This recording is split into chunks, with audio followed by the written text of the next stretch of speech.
मेरी ज़िंदगी मेरी है, तुम्हारी मोहब्बत का कोई खिलौना नहीं है कि तुम आओ और खेल कर चली जाओ।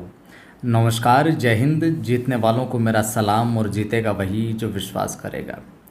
आज की इस कक्षा के अंदर हम टॉप हिंदी साहित्य इतिहास के प्रश्नों को देखेंगे और व्याख्या सहित देखेंगे। ठीक है।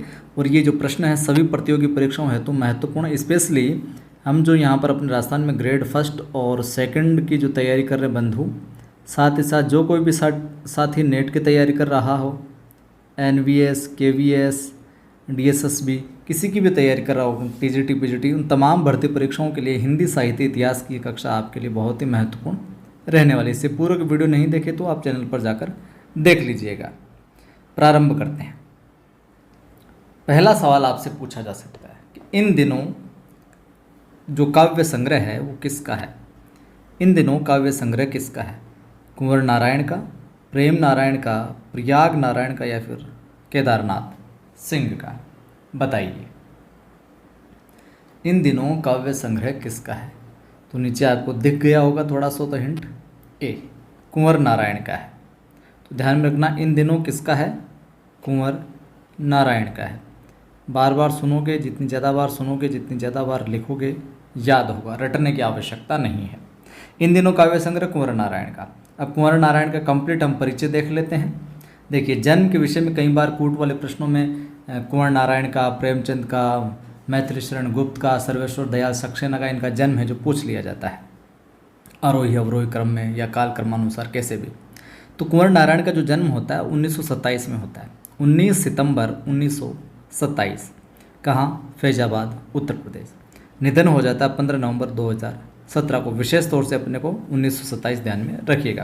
प्रमुख रचनाएं जो कि अक्सर बार बार पूछी जाती है परीक्षा के अंदर, चक्रव्यूह, यहीं से इनका साहित्य जो कार्यक्रम है वो प्रारंभ होता है। श्री गणेश होता है साहित्य का। चक्रव्यूह है, कई बार है। तीसरा सप्तक कुंवर नारायण का है।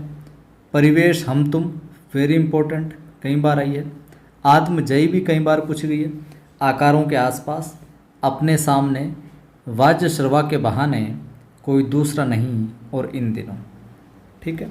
तो चक्रव्यूह, तीसरा सप्तक, परिवेश, हम तुम, आत्मजयी, आकारों के आसपास, अपने सामने, वाज्य श्रवा के बहाने, कोई दूसरा नहीं, और इन दिनों। ये सारी रचनाएं वेरी इंपॉर्टेंट और हर परीक्षा में घुमा फिरा कर कहीं ना कहीं इनकी रचनाएं जो पूछी जाती है। चलिए अगला प्रश्न। परीक्षा में आपसे प्रश्न पूछा जा सकता है क्या? दिन जल्दी जल्दी ढलता है, दिन जल्दी जल्दी ढलता है, इस पंक्ति के रचनाकार कौन है? क्या ये पंक्ति सुमित्रा नंदन पंत की है? क्या निराला की है? क्या हरिवंश राय बच्चन की है? या फिर क्या केदारनाथ मिश्र की है? दिन जल्दी जल्दी ढलता है कविता है, बड़ी कमाल की है, बड़े कमाल के स्टेंजा हैं इसके। तो किसकी है ये? दिन जल्दी जल्दी ढलता है। क्या होगा उत्तर? सी, हरिवंश राय बच्चन साहब की है जो पंक्ति है ये, दिन जल्दी जल्दी ढलता है। बच्चन साहब के बारे में थोड़ा सा परिचय देखते हैं। बच्चन साहब का जो जन्म है 27 नवंबर 1907 को होता है। कहाँ? इलाहाबाद, उत्तर प्रदेश में। हरिवंश राय बच्चन हिंदू कायस्थ परिवार में जन्मे थे, इस परिवार से संबंध रखते हैं। ये प्रताप नारायण श्रीवास्तव और जो सरस्वती देवी है इनके बड़े पुत्र थे। पिता ये, माता ये, इनके बड़े पुत्र थे। बाल्यकाल में बच्चन कहा जाता था इनको, जिसका शाब्दिक अर्थ लें तो बच्चा या संतान होता है। जैसे हम करते हैं ना बच्चन बच्चन, बच्चा बच्चा, वैसे ही प्यार से। तो बाद में हरिवंश राय बच्चन है जो इसी नाम से मशहूर हो गए। अब हो गए जो मशहूर हो गए, हमें उनसे क्या, लेकिन हमें मतलब है इनकी कृतियों से जो परीक्षा में अक्सर पूछ ली जाती है। 1932 में तेरा हार, तेरा हार। 35 में मधुशाला, सेकंड ग्रेड में ये प्रश्न पूछा गया। मधुशाला, मधुबाला और मधुकलश वाला, निशान निमंत्रण सबका है जो समय। तो मधुशाला 1935, मधुबाला 36, 1937 मधुकलश। तो मधुशाला में जो मधुबाला है वो मधुकलश लेकर आई। तो इस प्रकार से ध्यान में रखना है, मधुशाला में मधुबाला क्या लेकर आई? मधुकलश लेकर आई। तो क्रम आपको पता रहेगा, 35 में मधुबाला, 36 में 35 में मधुशाला, 36 में मधुबाला और फिर 37 में मधुकलश। 38 में निशा निमंत्रण कई बार पूछा गया है। 1938 में क्या? निशा निमंत्रण। 1938 में खय्याम की मधुशाला भी। 1939 में एकांत संगीत भी पूछा गया। और 1943 आकुल अंतर। साथ ही 1945 में सतरंगिनी। 1946 में हलाहल, ध्यान में रखना 1946 हलाहल को। 1946 बंगाल का काव्य। 1948 खादी के फूल, जरूर ध्यान में रखना। खादी के फूल में एक रचनाकार कौन थे वो भी बताइएगा। 1950 मिलन यामिनी। 1955 प्रणय पत्रिका, ध्यान में रखना। 1957 धार के इधर उधर। 1958 आरती और अंगारे, 58 आरती और अंगारे, 58 आरती और अंगारे। 58 में बुद्ध और नाचगर। और 61 में त्रिभंगिमा, 61 में त्रिभंगिमा। और अनुच्छेद 61 में क्या चीज़ दी गई है वो भी आप कमेंट करके बताना। जीके वाले सवालों में राष्ट्रपति से संबंधित है कि प्रधानमंत्री से संबंधित है। 61 के अंदर क्या है अनुच्छेद 61 में। यहाँ हम 1961 की बात करें, त्रिभंगिमा कृति की। और अनुच्छेद 61 में क्या है वो आप कमेंट करके बताना, याद हो तो। ये ध्यान में रखना। 1962 4 खेमे 64 खूंटे। 1965 में 2 चट्टानें, ध्यान में रखना। 1967 बहुत दिन बीते। 68 में कटती प्रतिमाओं की आवाज़। और 1969 में उभरते प्रतिमानों के रूप। 1973 में जाल समेटा। 1973 में जाल समेटा। अब यहाँ से वेरी वेरी इंपॉर्टेंट कई बार आया है। 1969 में क्या भूलूं क्या याद करूं, क्या भूलूं क्या याद करूं। 1970 के अंदर भैया क्या हो जाएगा, नीड का निर्माण। फिर 1977 में एक पार्ट और आता है बसेरे से दूर। और 1965 में 10 द्वार से सोपान तक। और 1983 में बच्चन रचनावली के जो 9 खंड हैं उनमें सारी ये चीज़ें हैं जो देखने को हमें मिलती है। तो ये था बच्चन का पूरा चिट्ठा। अगला प्रश्न है, पतंग किसकी कविता है? पतंग शीर्षक से किसने कविता रची है? कुंवर नारायण ने, सर्वेश्वर दयाल सक्सेना ने, आलोक धनवा ने, या फिर रघुवीर सहाय ने? बताइए किसने रची है? क्या हो जाएगा उत्तर? उत्तर हो जाएगा अपना यहाँ पर क्या, देखिए पिटारा खोलते हैं, आलोक धनवा। क्या निकला पिटारे में? आलोक धनवा निकला है। माफ़ कीजिए, पतंग जो कविता है अपने, इसके रचनाकार कौन है? आलोक धनवा हो जाएंगे। आलोक धनवा के विषय में आगे हम देखें, आलोक धनवा के विषय में आगे हम देखें तो एक कविता संग्रह इनका दुनिया रोज बनती है। कविता संग्रह का क्या नाम है? दुनिया रोज बनती है ये कविता संग्रह। प्रसिद्ध कविताओं की बात करें आलोक धनवा की, आम का पेड़, कविता का क्या नाम है? आम का पेड़। नदियाँ, बकरियाँ, पतंग, कपड़े के जूते, बकरियाँ को ज़रूर ध्यान में रखना। नींद, शरीर, एक ज़माने की कविता को ज़रूर ध्यान में रखना आप, आलोक धनवा की। गोली दागो पोस्टर। इसके अतिरिक्त जनता का आदमी ज़रूर ध्यान में रखना, कौन है? आलोक धनवा। यहाँ और लिख देता हूँ, ये सब की है, आलोक धनवा की है सारी की सारी, आलोक धनवा। भूखा बच्चा, शंख के बाहर, भागी हुई लड़कियाँ, जिलाधीश, ध्यान में रखना आलोक धनवा। फर्क, छतों पर लड़कियाँ, ध्यान में रखना आलोक धनवा। चौक, पानी, ब्रूनो की बेटियाँ, ये भी आलोक धनवा। ब्रूनो की बेटियाँ, आलोक धनवा। ठीक। प्रश्न आपसे पूछा जा सकता है कि लोग भूल गए हैं, क्या लोग भूल गए हैं ये जो काव्य कृति है, रघुवीर सहाय को इस काव्य कृति पर कौन सा पुरस्कार मिला? तो पहला प्रश्न तो यहीं से बन जाता है कि लोग भूल गए हैं कृति किसकी है? रघुवीर सहाय की। लेकिन ठीक है, हमने प्रश्न में कर लिया कि बात रघुवीर सहाय की तो है, लेकिन इस पर पुरस्कार कौन सा मिला इनको? साहित्य अकादमी, ज्ञानपीठ, मंगला प्रसाद पारितोषिक, या फिर व्यास सम्मान? बताइए। लोग भूल गए हैं काव्य कृति पर रघुवीर सहाय को कौन सा पुरस्कार मिला? तो सही उत्तर हो जाएगा भैया क्या? साहित्य अकादमी। पिटारे से क्या निकला? ए ऑप्शन जो है वो सही उत्तर के रूप में निकला, साहित्य अकादमी। तो भैया साहित्य अकादमी कब मिला इसके ऊपर? 1984, 1984 के अंदर इस कृति पर इनको साहित्य अकादमी पुरस्कार से नवाजा गया। काव्य संग्रह देखें हम इनके तो सीढ़ियों पर धूप में, वेरी वेरी इंपॉर्टेंट, कई बार आया। आत्महत्या के विरुद्ध, की सीढ़ियों पर धूप में क्या आत्महत्या के विरुद्ध, लोग भूल गए हैं कुछ पत्ते कुछ चिट्ठियाँ, एक समय था हंसो हंसो जल्दी हंसो। इसी प्रकार से याद कर लेना कि सीढ़ियों पर धूप में आत्महत्या के विरुद्ध, लोग भूल गए हैं कुछ पत्ते और कुछ चिट्ठियाँ, और एक समय था कि हंसो हंसो जल्दी हंसो। कौन? रघुवीर साहब।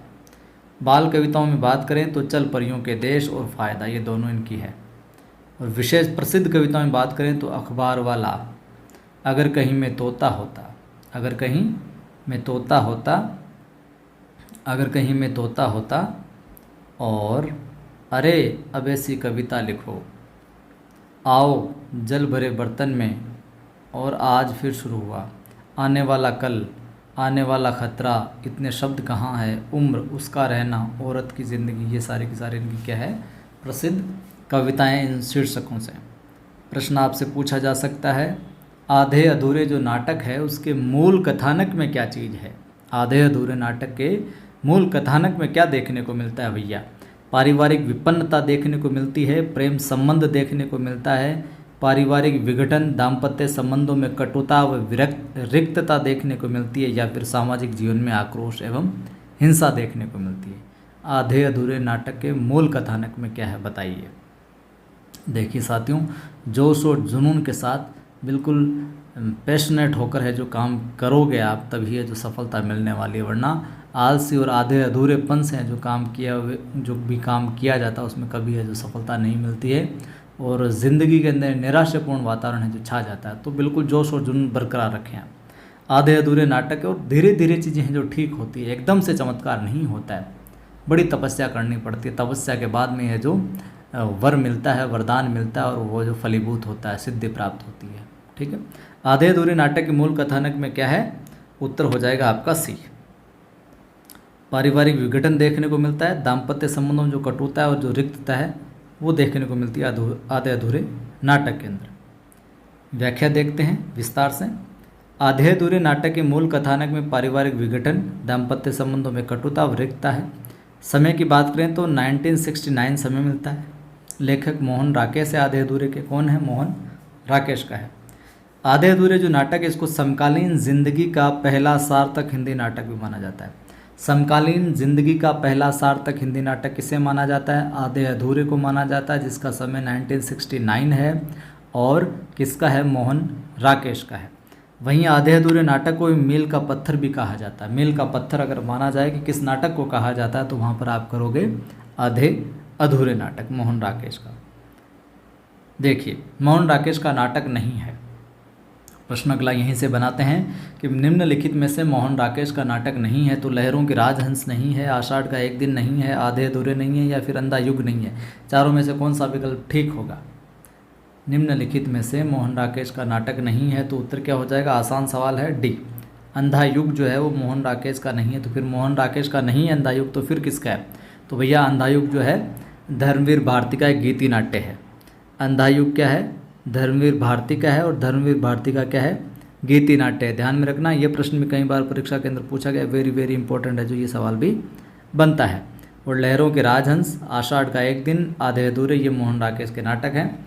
मोहन राकेश के नाटक जहाँ प्रसिद्ध है वहीं इनकी एकांकियाँ भी बड़ी प्रसिद्ध है। एकांकियों में बात करें मोहन राकेश की तो पैर तले ज़मीन जो कि अधूरा, अंडे के छिलके वेरी इंपॉर्टेंट, सिपाही की माँ, प्यालियाँ टूटती है, बहुत बड़ा सवाल, रात बीतने तक, और छतरियाँ।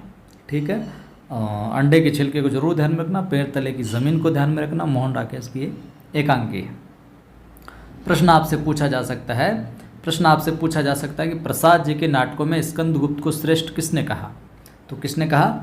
उत्तर हो जाएगा आपके रामचंद्र शुक्ल ने कहा। रामचंद्र शुक्ल ने कहा कि प्रसाद के जितने भी नाटक हैं उनमें स्कंदगुप्त जो नाटक है वो श्रेष्ठ नाटक है। ठीक है। स्कंदगुप्त नाटक की रचना की बात करें तो 1928।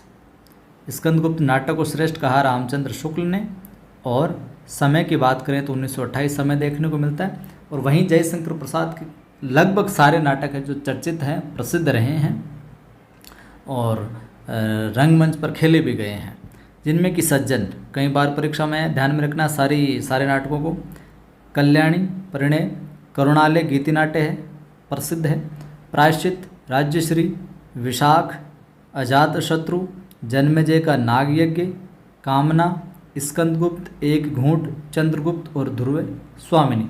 परीक्षा के अंदर नाटकों को लेकर इनका सवाल ऐसे भी आता है कि निम्नलिखित में से जयशंकर प्रसाद द्वारा लिखित या रचित नाटक नहीं है। तो 3 नाटक दे देंगे, किसी और की रचना दे देंगे, और किसी नाटक दे देंगे। तो करुणालय हो गया, सज्जन हो गया, राजश्री हो गया, जन्मेजय का नाग यज्ञ, स्कंदगुप्त, एक घूंट, ध्रुव स्वामिनी, चंद्रगुप्त, तमाम नाटकों को आपको याद है जो रखना है। तो ये था आज का वीडियो, आज की कक्षा। सभी साथी जो भी देख रहे हैं लाइक ज़रूर किया करें आप वीडियो को, हमेशा शेयर किया करो, स्टेटस भी लगाया करो, ताकि और साथी जुड़ेंगे, उनकी मदद होगी। और जिन साथियों ने अभी तक सब्सक्राइब नहीं किया चैनल, कॉर्नर में जो सब्सक्राइब लिखा है उस पर क्लिक करो, घंटी आएगी, घंटे पर क्लिक करो, और लिखा हुआ आएगा उस पर क्लिक करो, ताकि हर वीडियो की सूचना मिलती रहे। इन सब की अन्य जानकारी, महत्वपूर्ण पोस्ट, महत्वपूर्ण प्रश्न, नवसृजन क्लासेज और कवि आदि गणेश हिंदी नाम से अपने 2 टेलीग्राम चैनल है, डिस्क्रिप्शन में लिंक है, वहाँ से भी आप जाकर ज्वाइन कर सकते हैं, सर्च करके भी ज्वाइन कर सकते हैं, और ज्वाइन कीजिए टेलीग्राम चैनल को। एप्लीकेशन अपने नवसृजन क्लासेज नाम से, जहाँ पर फर्स्ट ग्रेड सेकंड ग्रेड के बैच चल रहे हैं, to the point notes pattern पर इसी तरीके से आप ज्वाइन कर सकते हैं। सेकंड ग्रेड हिंदी की 1 लाइनर बुक अपनी मार्केट में उपलब्ध, नज़दीकी बुक स्टोर पर मिल जाएगी। नहीं मिले तो उनको बोलना पायल बुक हाउस जयपुर से मंगवा कर दे दे। फिर भी नहीं मंगवा कर दे सकते वो बुक स्टोर वाले, तो आप हमें 86 19 73 87 34 86 19 73 87 34 के ऊपर है जो व्हाट्सअप कीजिए। हमारे द्वारा यहाँ से ऑनलाइन भेजी जाएगी किताब, कैसे क्या कितनी रेट में मिलेगी वो सारी जानकारी आपको मिल जाएगी। जय हिंद, फिर मिलता।